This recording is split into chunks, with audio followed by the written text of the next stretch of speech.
So good afternoon, everyone. Thank you all for being here, and I hope you're enjoying the conference so far. My name's Emily Britton, and I'm a Research and Evaluation Associate at Homewood Research Institute. And I'm pleased to be here today to present an update on some research that we've been doing examining cannabis use trends in an addiction treatment population. Before I get started, I would just like to acknowledge that the offices of HRI are located on the traditional lands of the Anishinaabe, Attawandaron, Haudenosaunee, and Métis peoples, and the treaty lands of the Mississaugas of the Credit. Okay. So this work is part of a collaborative effort between Homewood Research Institute and the Peter Boris Centre for Addictions Research, as well as Homewood Health Centre, with funding from the Canadian Centre on Substance Use and Addiction. And I'd also just like to acknowledge the contributions of the various members of our research team, and particularly our data analyst, Radia Tazier, for her role in analyzing and preparing the results that I'm going to be sharing with you today. So as you know, and as we've heard, 5 years ago now, on October 17th, 2018, cannabis became legal to possess, grow, purchase, sell, and distribute for recreational purposes in Canada.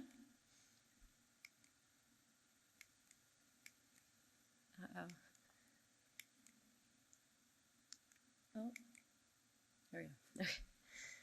And with the legalization of recreational cannabis, there really became a need to understand its impact on cannabis use and associated effects on health and well-being among all Canadians. And initial findings have generally indicated modest impacts, with most research reporting small increases in cannabis use within the short term following legalization. But obviously there is some variability with that as well, as we've seen today. However, research to date has largely focused on youth, as well as the general adult population, and much of the research has also focused on relatively short-term changes, focusing mostly on the first 2 years following legalization. And while these are important populations to study, there really does remain a need to study the impact of legalization on other at-risk populations, which includes people living with substance use disorders, many of whom commonly use cannabis at elevated rates. And there's also a need to study these more longer-term effects. So with the research that I'm going to be presenting you today, we had two objectives. So the first objective was to evaluate the potential impact of legalizing recreational cannabis among patients in a hospital-based addiction treatment program. And we assessed this by examining 3 outcomes. So that was the prevalence of cannabis use, CUD symptom severity based on DSM-5 criteria, and also the readiness to quit using cannabis. And given the known differences in cannabis use patterns among males and females, our second objective was to examine whether any of these trends differed by sex. So our notion was that if we were to see any increase in cannabis use among this clinical population, it might be cause for concern from a programming and treatment perspective, but as well as signal trends that might only pertain to individuals with high levels of use. So in terms of the study design, we used an interrupted time series design, which is useful when you have an outcome that's measured consistently prior to and following an intervention taking place, much like in the case of this natural experiment with cannabis legalization, and to ensure substantive sample sizes at each time point, we did examine each outcome in bi-monthly periods. So we considered 2 intervention breakpoints, one being the actual date of legalization. However, we also know that edibles weren't legalized until 1 year later in 2019, and that particularly in Ontario, storefronts only became more available around this time with the increase in commercialization. So we looked at a second breakpoint as well, 1 year following the actual date of the policy change. And to address our first objective, we used segmented regression analysis, and we use this to examine the association between legalization and changes in the percentage of patients who use cannabis, and this was among the full sample, as well as the averages of CUD symptom severity and readiness to quit using cannabis among the subsample of patients who had used any cannabis. Then to address our second objective, we also conducted stratified analyses by sex to explore whether any of these patterns differed across males and females. So just to give you a bit of an idea about the sample that we're working with, the participants in this sample were individuals who were admitted to the Addiction Medicine Program at Homewood Health Centre in Guelph, Ontario. And the Addiction Medicine Program at Homewood provides inpatient treatment for adults aged 19 plus with substance use disorder in a semi-private setting lasting up to 6 weeks. And for this research, we specifically looked at patients who were admitted between April 17th, 2017 and December 16th, 2021, which gave us a total sample of 2,898 individuals. As you'll see from some of the graphs up there, the sample was predominantly male.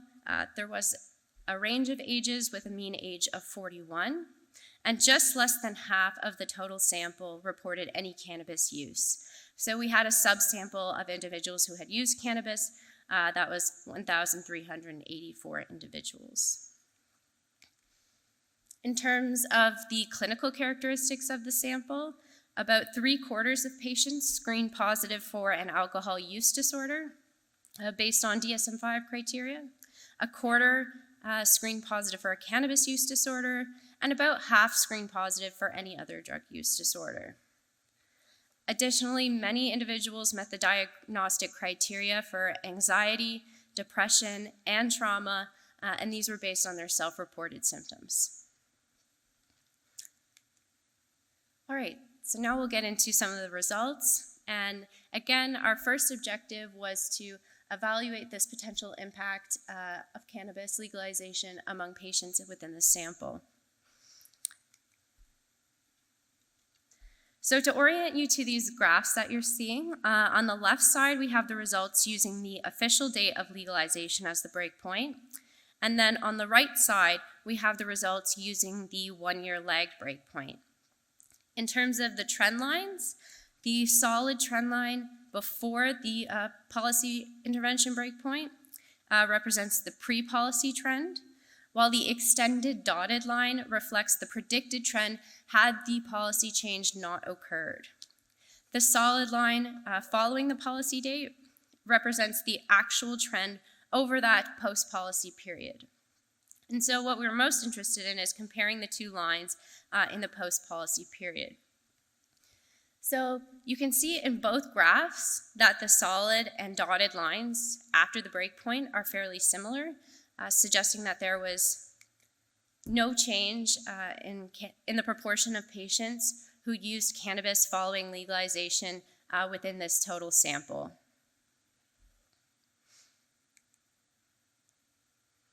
So these next two graphs are looking at trends in CUD symptom severity. And we didn't find any changes following legalization when using the official date as the breakpoint. But when we used the 1-year lag breakpoint, there was a significant change in the slope following legalization. So you'll see in the graph on the right that the solid line after the breakpoint slopes up compared to the dotted line, indicating an increase in CUD symptom severity after that 1-year post-legalization point.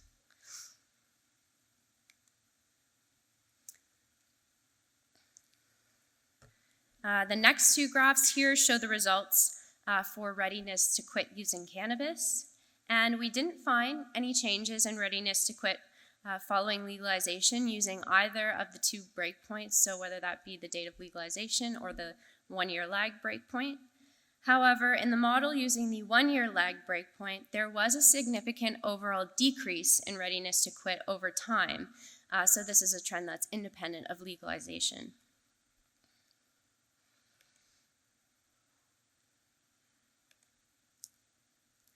So to examine our second objective, we stratified the sample by sex to see if any of the trends were different across males and females. So we looked at each of these trends among males first and then second among females. So first we'll look at the prevalence of cannabis use among males, and similar to this total sample, we didn't find any changes following legalization using either the date of legalization or the 1-year lagged breakpoint. Looking at females, we found similar results. Again, there was no evidence of changes in the prevalence of cannabis use following legalization. Next, we have the severity of CUD symptoms, again looking specifically among males first. We didn't find any significant effects using the date of legalization as the breakpoint, but mirroring the results of the total sample, we did see a significant increase in CUD symptom severity following legalization when we used the 1-year lagged breakpoint.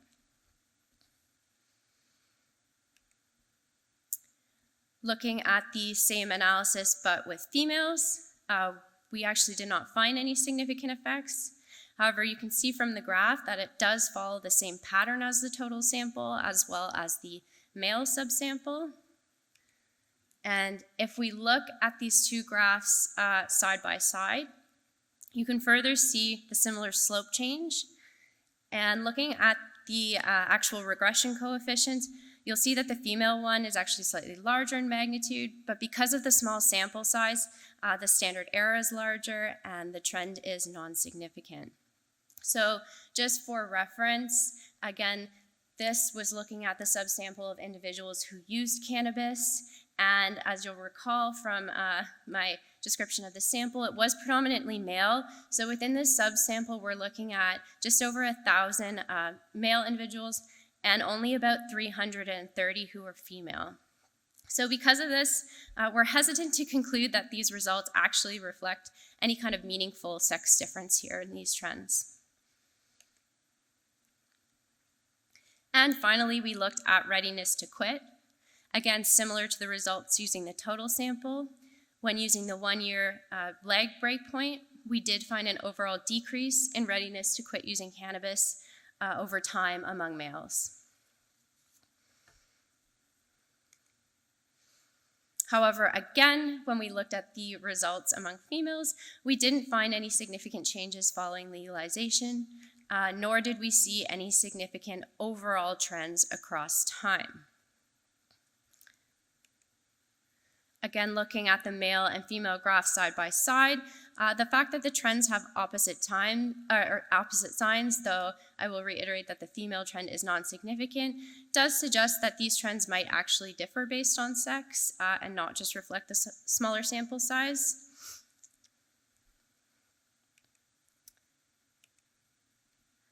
Okay, so to summarize some of the findings that I've presented today, in terms of the prevalence of cannabis use, we found that the legalization of recreational cannabis has not affected prevalence of cannabis use among this clinical population, at least as of yet. However, we did find evidence of an increase in CUD severity using the 1-year lag breakpoint. And as I mentioned at the beginning of the talk, we chose this lag breakpoint to coincide with the legalization of edibles and the increasing commercialization in Ontario and increased accessibility through the proliferation of storefronts. So based on that, this significant trend suggests that CUD severity is increasing concurrent with the expanding commercial landscape. And it also does converge with other work showing that it may be commercialization and accessibility that are associated with more harmful effects rather than the policy change itself. We didn't find any changes following legalization in terms of readiness to quit using cannabis, though there was evidence of a global decrease in motivation to quit over time, independent of legalization, which may reflect changes in attitudes that were actually occurring even before the policy change itself took effect. And finally, we found some sex differences in terms of trends in CUD severity and readiness to quit, but at least with respect to the lack of a significant increase in CUD severity among females, we think this is more likely a red herring because of the comparatively small sample, given that the patterns, when we look at those graphs side by side, don't actually look very different at all. In terms of moving forward, it will be important to continue to monitor trends in cannabis use, CUD severity and readiness to quit within this clinical population. And as others today have already emphasized, even though it's been 5 years, we still see this as comparatively early trends, given how long these changes can actually take to manifest. But we think these early findings point to some potentially important changes that may only continue to amplify with time. It'll also be important to continue to explore sex differences, particularly with larger sample sizes and over longer periods of time, to see if these differences consistently emerge with more high-powered tests with a greater subsample of females. And finally, it'll be important to further consider the clinical implications of these findings, so particularly the increases in CUD severity and overall decreases in motivation to change, and how they might inform treatment and services for patients who use cannabis and are seeking treatment for a substance use disorder. So thanks very much.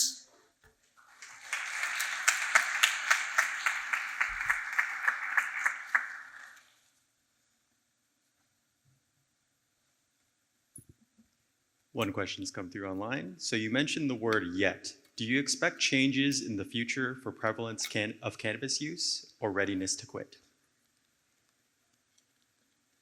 Not necessarily. I think the point is more just that, these changes can take a long time to manifest, so it'll be important to not consider this a foregone conclusion, but whether or not I necessarily expect particular changes, I can't say that I do at this time.